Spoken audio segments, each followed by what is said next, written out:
Good morning, everybody. So glad to have you all joining the webinar today or our review of what's recently been released on Asana. As you guys know, we love to follow this topic. We do have a newsletter sending updates, but sometimes it is helpful to just watch on the screen about what's been added and how to access those features.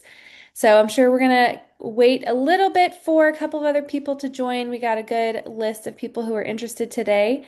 But I will be sharing my screen, walking through three kind of main types of things that have been recently released. They're going to be the top interesting things that have been released that you'll probably get a lot of use out of. Then I'll touch on a couple of just cool releases in our opinion that we thought were really exciting, little tips and tricks. And then just a couple anecdotes for you to consider to look at using in your own workflows. So this may not take the full 45 minutes, but know that you do have the Q&A available to you. So feel free to post questions if you see anything that you want us to address or anything comes up that you'd like us to talk in more detail. I've got my colleague Apolline here with me. So some of y'all have interacted with her, some of y'all have interacted with me, or you have interacted with other people on our I.DO team. But my name is Kelsea Lopez. I am the Asana consultant and head of Namer here for I.DO. I've been with the team for going on 2 years now. It's been a lot of fun, and I'm so excited to do this webinar because it's fun for me to also kind of practice all of the new things that have come out. So without further ado, I will share my screen and we will jump in. All right, lovely. So what we're going to start with is a couple of things that have been released when it comes to rules. So the first one is that there is a new trigger for when a collaborator is added to a task. So if we take a look at that, if we go into create a brand new rule, and I will pause for a moment to briefly talk about also what you are seeing oftentimes in your rules now. You are given this suggestion to use what they are calling words to workflows. If you wanted to type into just plain language what you were trying to accomplish, if you have any concerns around using credits with AI Studio, just know that this is not using any sort of credits. You can essentially just type, like I said, plain language, and the rule builder will be set up for you. You can take a look at it. But most of the time, I just like to start from scratch. I want to know exactly what I'm doing and I want to play with it. You'll again have that invitation to type in plain language. And again, you can simply close that if you don't need that help. But back to our topic at hand, a trigger for when a collaborator is added. So you can either scroll and search for that trigger, or if you want to save time, you can also use this search area right here. You'll notice that in our triggers, we have this collaborator is added. So you will specify who that specific collaborator is, so specifically if it is Larry or if it is any other person. So right now it is not dynamic. That could be a future enhancement that comes, but this is going to be specifically when that collaborator is added.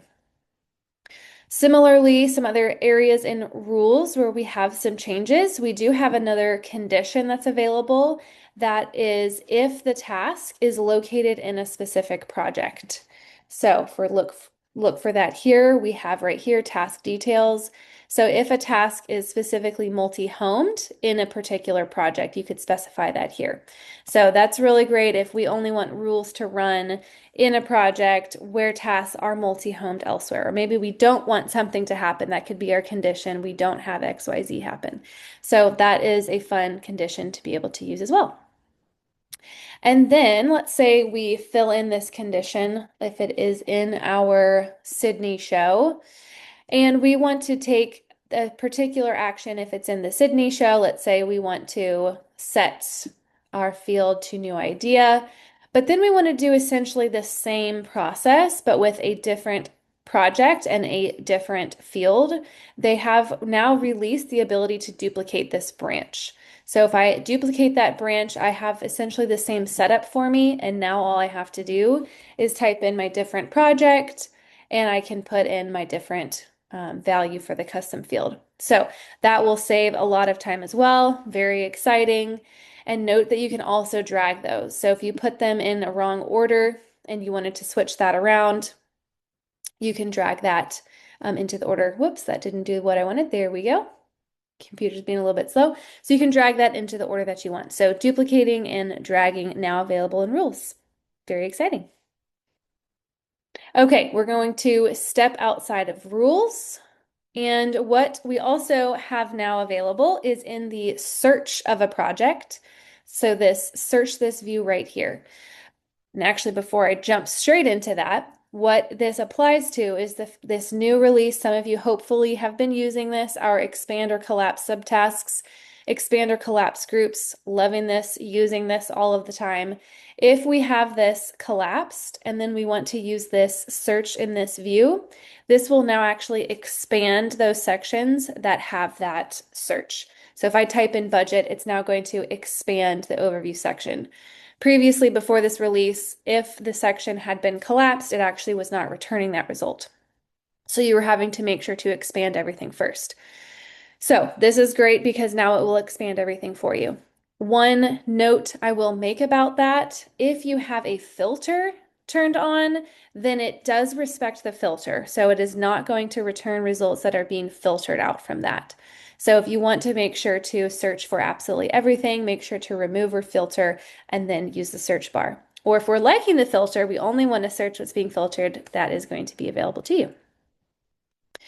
All right, so everything I've said so far is available from the starter plan and up. We're going to move into a couple of things that also, will require the advanced plan. So we're going to talk about what's available in your portfolios now. So you do need the advanced plan for that.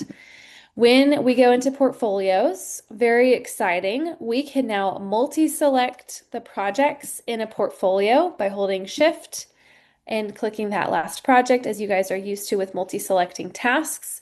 So eventually some more actions will come out of this, but for now, what we have here, you can see here in our black dialog box that you're used to seeing for tasks. The actions that we have available are to add all of those to another portfolio. We also have the ability to edit the custom fields. So any custom fields you've put in that portfolio, you can now change in group.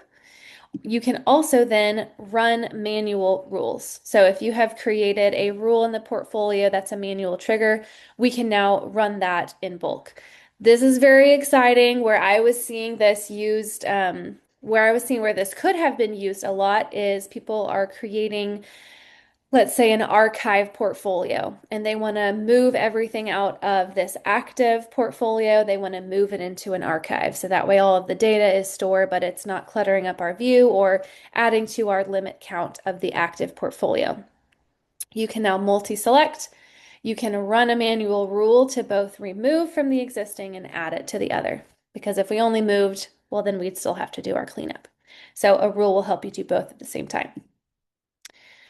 So very exciting there. While we are in the portfolio view, I want to make one more comment on what's available.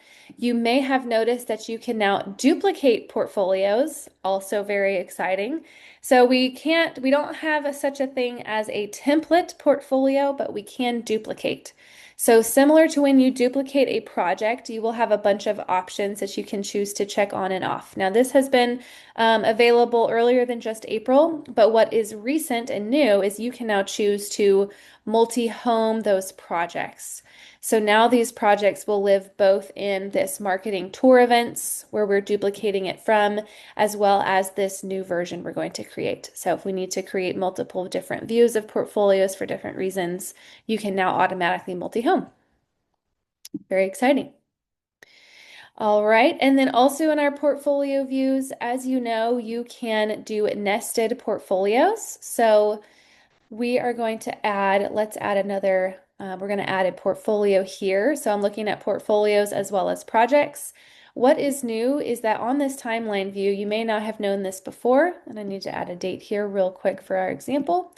You can now have a date range for a portfolio so that it is visible on the timeline view, so that you now can again see this timeline for your portfolio as a whole, as well as the individual projects. So that has not always been available to you. It used to be that if you put a portfolio inside of a portfolio, it actually removed the ability to have the timeline view altogether. So this is very exciting. All right, I'm gonna do a little cleanup as I go along here. Okay, another very exciting feature. This is actually going to move into what's available on the enterprise plan. So just keep that in mind if you're not on the enterprise plan. But if it's something you're curious about, don't hesitate to reach out to us. We can talk about everything that's available on the enterprise plan. You will be able to modify the ability for editors or other users to change the assignee and due date field. So this is something that people have been asking about for a while, and I'm going to back up a second. It currently is that if you have editors having access to a project, any editor of a project can actually change the assignee or change the due date of a task, and especially if you are assigned the task. And so some people felt very uncomfortable with that. They wanted to make sure that only managers could change those fields. And up until now, it was not possible to restrict that, but that is now possible in our Manage Project Permissions. What you will see in this fields area is not only can you put custom fields here, and again, this was previously available, in this add restriction, you will now find assignee and due date. So by listing the assignee here, you're able to say that only project admins can change the assignee field. So what that means, let's close our project permissions here and we're going to go into the membership settings. Only people listed with project admin access on this page would be able to change the assignee. So that would be Michelle, Larry, and Marie Kondo. Nobody else would be able to change that field. So a quick recap on this manage project permissions in case you missed it. The other items that you have available to restrict to project admins only is also the ability to simply add additional custom fields, create rules in that project, add app integrations, create forms, set up task templates, and add bundles. So you do and have had the ability to restrict that to project admins only. And then as well as managing the project membership. So you can say only project admins can be able to do that. And you previously were able to restrict simply the custom fields that you've added. So we've just expanded that, or I should say Asana has expanded that to also restrict assignee and due date. Very exciting. Something to keep in mind, this last setting here is the ability to essentially multi-home tasks from this project into other projects. The reason it's important to keep this in mind is if you do allow anybody to multi-home tasks into other projects, then if you have restricted the assignee field, let's say, and then it's multi-homed into a project where that restriction is not the case, then that task becomes modifiable. So just keep that in mind about locking down, however far down you need to lock those restrictions. If you need to remove the ability to multi-home, you also have that here. That way that's consistent. All right. And it may be worth noting as well, since we were just looking at project membership, something recently that has come out is you no longer have to put a project inside of a team. So every time you created a project in the past, Asana would require you to list a team that had access to that project. That is no longer the case. So if we removed this event marketing team, for example, we're going to hit remove from project. You'll notice that it's only individuals. There's also a portfolio listed, so this is living in a portfolio. But you'll notice it's only individuals listed. So we do not have to have teams in our projects anymore. Now, it's great practice to have teams having access to projects, so we still do recommend that. It's especially helpful if you have new people joining your team. You don't want to have to go through all of the 50, 100, however many projects that already exist and add them individually. So definitely take advantage of sharing projects with teams to one, set permission settings as they need to be, but also to make sure that people have the right access globally and you're not having to add people one by one. All right, that was just a little reminder. Okay, another fun one that you may have noticed is that you can now have emoji reactions on comments. So instead of just simply liking the comment, you now have a kind of shortcut menu here, or you can scroll and look through any of the emojis that you want to add. So you cannot, I get this question a lot, you cannot add your own custom emojis, so you'll only have just the regular emoji dictionary here. Just keep that in mind.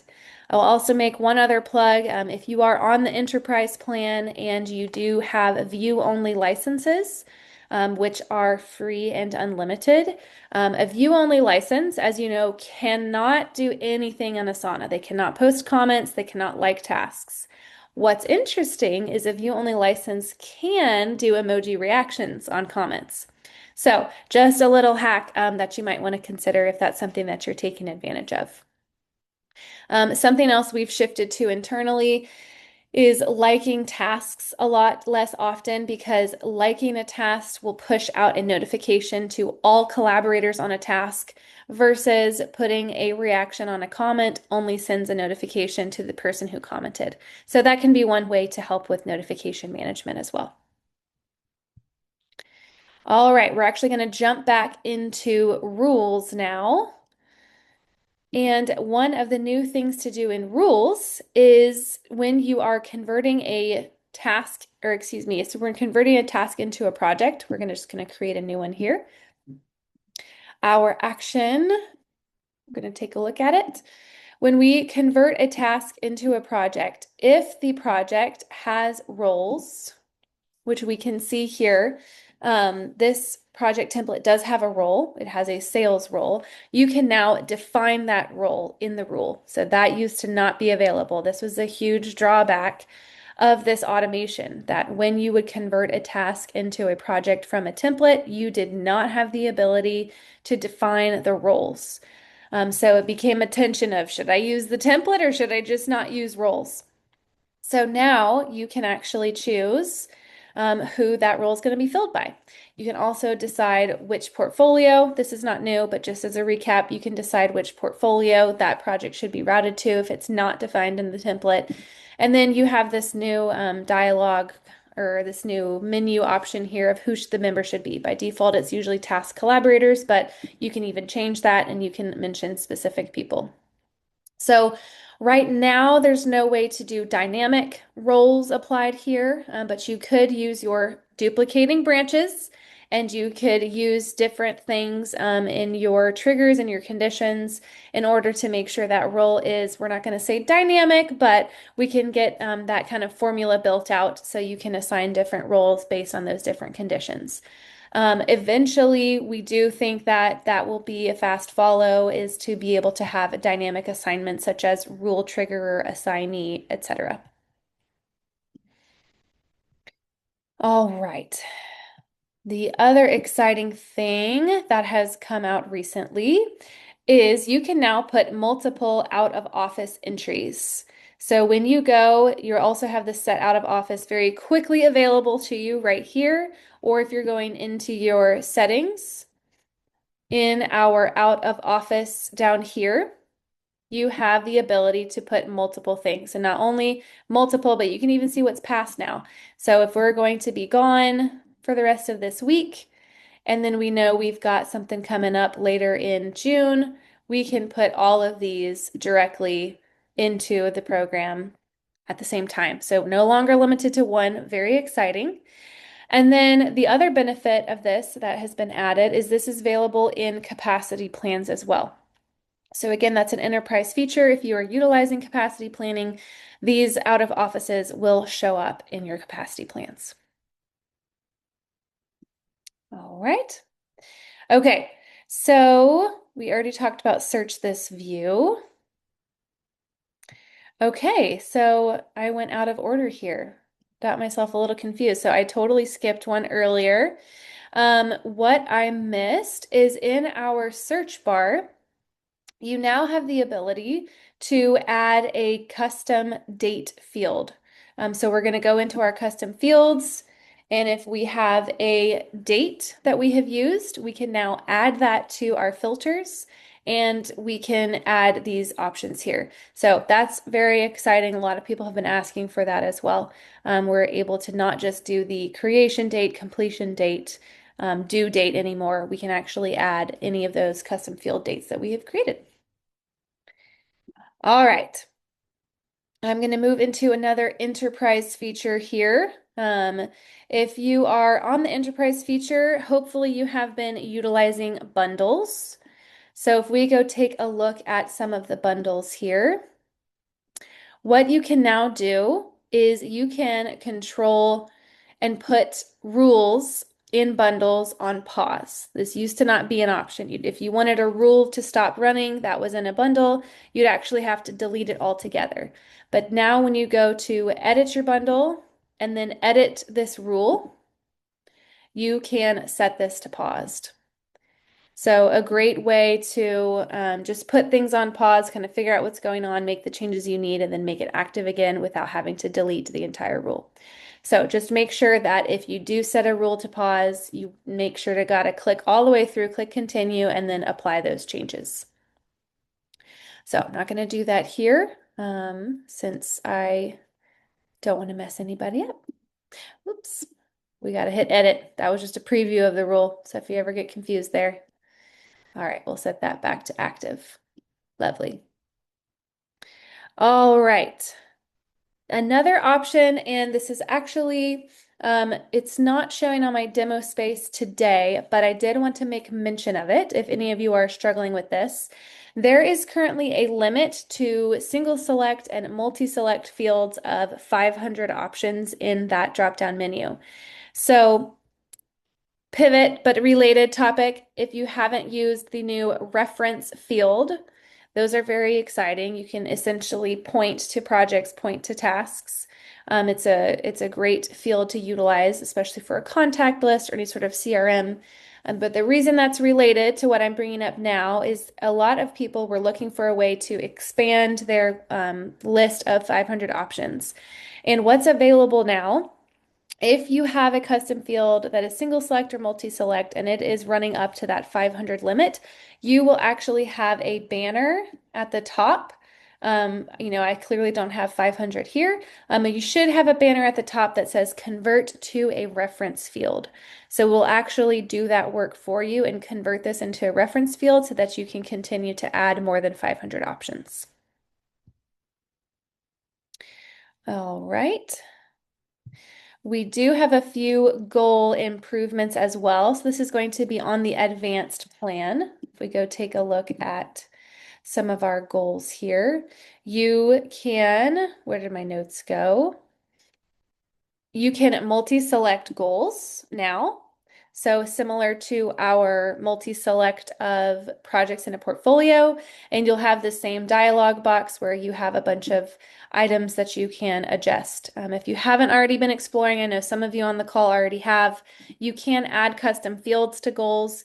And so if you needed to set a group of goals to a different field, you would be able to do that as well. All right. And I do believe there's also some sub-goal filtering that you can turn on here. So this is recently released as well. Okay. Another item for the enterprise tier, if you are utilizing capacity planning, go to our resource area here. You have the ability now to duplicate allocations. So if we have got something set up for Michelle here, and we have somebody else coming on, and they're going to be taking about the same amount of time, we can now duplicate all of that work. We don't have to manually recreate everything. Or if there's just some modifications to make, and so it'd be easier to duplicate, here you go. All right. What else do we have here? So we already discussed portfolio duplications. I got ahead of myself on that one. Another item that I will just simply mention, I don't have the ability to demonstrate it for you today, is that if you are using SCIM, that is now supported for divisions, so that you can assign users to specific divisions directly from your SCIM provider. So that's an exciting one if you need more control over that. All right. And then lastly, two last things that I have to show you guys today. You now, if you've noticed, you have, when you are looking at a portfolio, excuse me, and there are projects that you don't have access to, you will have probably noticed a banner that says request access to projects you don't have access to. That is now also available when you have access to a task that is a subtask of a private task. You will actually see private task in that breadcrumb. So if we take a look at an example of that, let's see, let's go look at one of our subtasks here. So if you do not have access to the parent task, it will just say private task here. And now you will be able to actually click on the parent task and request access. So if it's something that you feel that you should be getting access to, you can request it. And then whoever does have access to that is going to get a notification and be able to either speak with you about why you don't have access to it, or be able to grant that. All right. And then a last one again that I will just mention for you all today is that if you do an integration with Slack, there is now the ability from Slack directly to convert a Slack comment into a task in Asana simply by using a specific emoji. And that emoji I'm going to show you here, it is this notepad with pencil. So if you have that Slack integration and you are going to use this emoji, that is actually a shortcut that you would need to enable that would create a task directly in Asana for you. So you know here at I.DO, we're all about the emojis. And this just goes to show we're not the only ones. So not unique to us. We're not the only people just loving the emojis and giving best practices and shortcuts with those. So awesome. Okay, so that is my very quick run through of all of the new things that have been released in the past couple of weeks. So would love to just open it up for any Q&A if you guys would like to see anything else, or if you want me to show again anything that I ran through maybe a little quicker than you were expecting. And Appeline, if you have any questions that came through that you want to share, that's great too. Or you guys feel free, because you know what? I actually don't think I can see the Q&A. I only see the chat. So Appeline, I will need you to share any Q&A with me. Oh, here it is. It was hiding. Looks like you already answered one. Well, who is excited about these features? You can even put that in the Q&A. Would love to hear if you guys are excited about any of these features that you're seeing released. You can put it in as a question, kind of what's the favorite one that you saw today? Would love to know what you guys are excited about the most.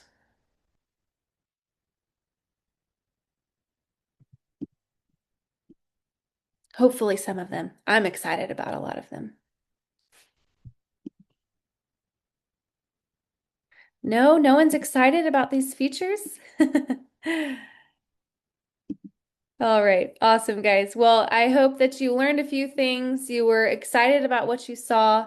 And this is a new monthly webinar that we're going to be doing. So we will do this every month. We will review the previous month's new releases so that you guys can be up to speed. You can ask questions about how to utilize them, and we can just show you and make sure you're getting the most use out of your Asana plan as possible.